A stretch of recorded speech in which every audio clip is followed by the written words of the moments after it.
Hello friends, एनो के flavoured kitchen YT पे आपका स्वागत है। आज फ्लेवर्ड किचन वाईटी पर है मॉनसून स्पेशल आपके लिए लच्छेदार कुरकुरी भजिया की रेसिपी। और ये भजिया है हमारी प्याज की भजिया, और इसे मैंने बनाया है बहुत ही यूनिक स्टाइल में, बहुत ही अलग इंग्रेडिएंट के साथ में, जो आपको बहुत ही पसंद आएगी। तो आपको पता ही है कि मैं ऐसी रेसिपीज़ आपके पास शेयर करती हूँ जो आपको बहुत ही ईज़िली आपके किचन में अवेलेबल हो जाए और बहुत ही झटपट बन जाए, यानी कि इंस्टेंट रेसिपी। तो फ्लेवर्ड किचन वाईटी पर इंस्टेंट और फ्लेवरफुल रेसिपीज़ के लिए आप तैयार हो जाइए। तो चलिए अपनी रेसिपी को स्टार्ट करते हैं।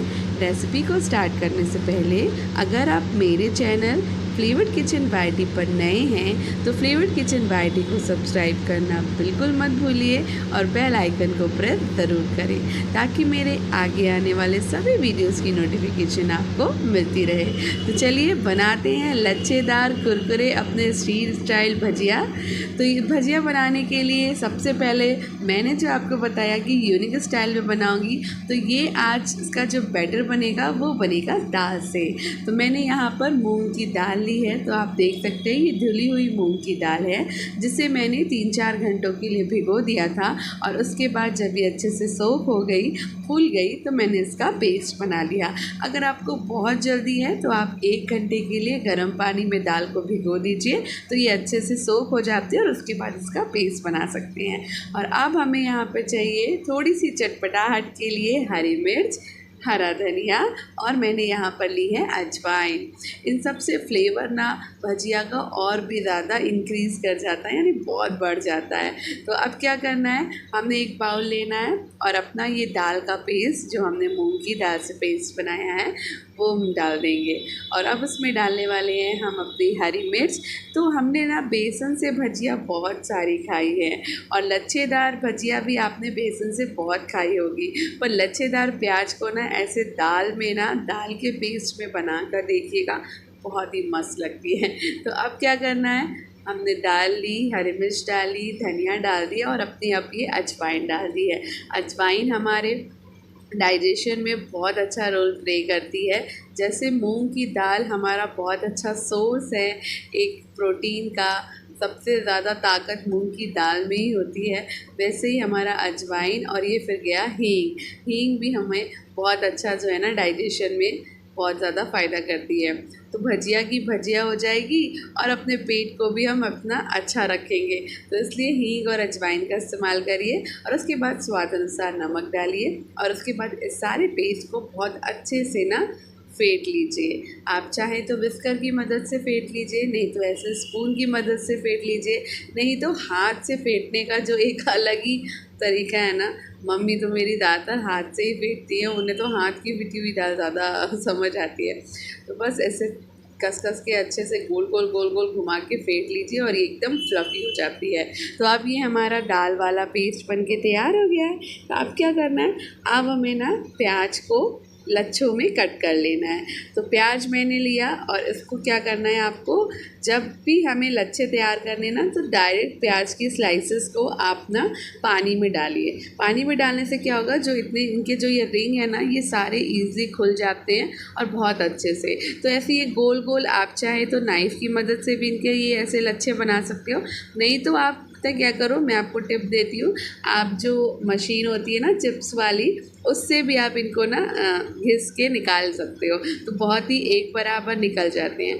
तो बस क्या करना है, मैंने वो प्रोसेस आपको नहीं दिखाया यहाँ, इसलिए मैं आराम से आपको बता रही हूँ।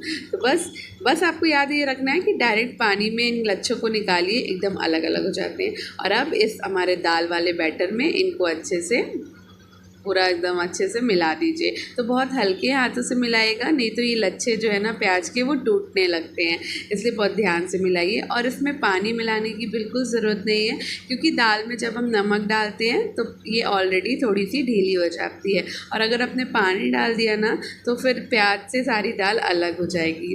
अब क्या करना है, अपनी एक कढ़ाई लेनी है यानी पैन, उसमें अपना ऑयल डालिए, जो भी ऑयल आपको पसंद हो। मैंने यहाँ पे सरसों का तेल डाला है, और उसमें एक एक एक करके ये लच्छों को डालना शुरू कर दिया। तो क्या करना है, यहाँ मैं आपको टिप दे रही हूँ, एक साथ इसकी भजिया बिल्कुल मत बनाइए, एक एक करके लच्छों को डालिए, नहीं तो क्या होगा, और बहुत ही कम डालिए, मतलब थोड़े थोड़े ही निकालने हैं। अगर आपने एक साथ बहुत सारे लच्छों को डाला और निकालने की कोशिश की तो ये क्या होगा, पहली बात तो अगर हम एक साथ डालेंगे तो ये आपस में चिपक जाएंगे, ऐसे लच्छे के फॉर्म में नहीं निकल पाएंगे। दूसरा क्या होगा कि ये ना बहुत जल्दी पक जाते हैं, यानी बहुत जल्दी जो है ना गोल्डन होने लग जाते हैं। तो ना क्या होगा, जैसे जैसे आप डालोगे तो ये ना रेड होना चालू हो जाएंगे, गोल्डन, तो ये जलने के चांसेस रहते हैं। अगर बहुत सारे इकट्ठे डालें आपस में चिपक जाएंगे, फिर वो लच्छा वाला चीज़ भी नहीं बन पाएगी, तो वो अच्छा नहीं लगेंगे। तो कुरकुरे वो कम होंगे, बनेंगे लेकिन कुरकुरे कम होंगे, तो वो एकदम ऐसे आपको लच्छे फॉर्म में नहीं मिल पाएंगे। तो आपको ऐसे जलेबी की तरह एक एक लच्छे को ऐसे डालना है। और आप देखो जैसे जैसे डालोगे ना, थोड़ा बहुत तो जब मैंने मिलाया था तो उस समय भी टूट गए थे। तो बस ऐसे क्या करना है, आपको डाल देना है। यहाँ एक टिप और दूँगी कि जब आप ऑयल में डालोगे तो फ्लेम उस समय आपकी एकदम लो होनी चाहिए, यानी कि जब पहले आपका तेल गर्म हो जाए अच्छे से, उसके बाद लो फ्लेम को कर दीजिए और डीप लो फ्लेम पे ही इनको पकाना है, क्योंकि ये बहुत जल्दी गोल्डन हो जाते हैं, बहुत जल्दी पक जाते हैं। आपको प्याज की ये भजिया बनाने में ना बिल्कुल टाइम नहीं लगेगा, जो टाइम लगेगा प्रिपरेशन में लगेगा, इनको तलने में, डीप फ्राई करने में बिल्कुल भी समय नहीं लगता है। और अगर आपका ध्यान हटा तो ये तुरंत ब्लैक हो जाएगा, तुरंत जल जाएगा। इसलिए जिस टाइम आप इनको ना डीप फ्राई करो उस समय सिर्फ़ और सिर्फ डीप फ्राई करना है, किसी भी तरफ देखना नहीं है, कहीं और ध्यान हटाना नहीं है। ये बहुत जल्दी गोल्डन हो जाते हैं। और फिर अगर एक बार ये ना ज़्यादा डार्क हो गए तो फिर खाने में ये अजीब से ना कराहट होती है। तो इसलिए ध्यान से पकाइए, लो फ्लेम पर पकाइए, पेशेंसली पकाइए, आराम से पकेंगे और बहुत ही कुरकुरे बनते हैं। और पता है, इनको लच्छों को एक एक डालने से ना इसमें कुरकुरापन यानी कि क्रिस्पल्स बहुत अच्छी आती है, बहुत क्रिस्पी बनते हैं। तो अब देखिए गोल्डन हो चुके हैं, अब इनको ना आराम से ईज़िली ऐसे निकाल लेते हैं। तो एक एक करके निकाल लीजिए और ऐसे ही अपना नेक्स्ट बैच भी डाल दीजिए, जितने भी हो। तो थोड़े थोड़े डालोगे, टाइम लगता है। बस अब क्या करना है, अब कर लेते हैं सर्व इनको। तो मैंने यहाँ पर लिया है एक अपनी सर्विंग ट्रे और अब उसमें अपने लच्छों को रखना शुरू कर देते हैं। ये देखिए कितने सुंदर लग रहे हैं ना। आप पता है थोड़े थोड़े पार्ट्स में, थोड़े थोड़े इसमें बैचेस में अगर आप फ्राई करोगे ना डीप फ्राई, तो बहुत अच्छे से ये फ्राई हो जाते हैं, बहुत ही क्रिस्पी बनते हैं। ये देखिए हमारी पूरी प्लेट बन के तैयार हो गई है। तो अब क्या करना है, आप लगा देना है यहाँ पे थोड़ी सी और डेकोरेशन। और मैंने ये अपनी ना चटनी जो है बाउल में रखी और आप देख सकते हो मैंने पूरा फ्लावर बना दिया है उसमें प्याज से ही। तो कैसी लगी आपको मेरी ये डेकोरेशन, पसंद आई हो तो कमेंट बॉक्स में ज़रूर बताइएगा। तो बस ऐसे तो डाल लीजिए और बस गर्मा गर्म इस भजिया का इस मानसून में, इस बारिश में मज़ा लीजिए। बारिश में अगर भजिया नहीं खाई, पकौड़े नहीं खाए तो फिर क्या खाया। सबसे ज़्यादा मज़ा और सबसे ज़्यादा जो है ना मन जो करता है ना भजिया और पकौड़े खाने का, तो वो बारिश में ही करता है। तो रेडी टू ईट, खा के देखिए, बना के देखिए और दूसरों को खिला के देखिए। बनाइए, खाइए, खिलाइए और मानसून में मस्त मस्त से हेल्दी रहिए और भजिया का मज़ा लेते रहिए। तो कैसी लगी आपको ये रेसिपी?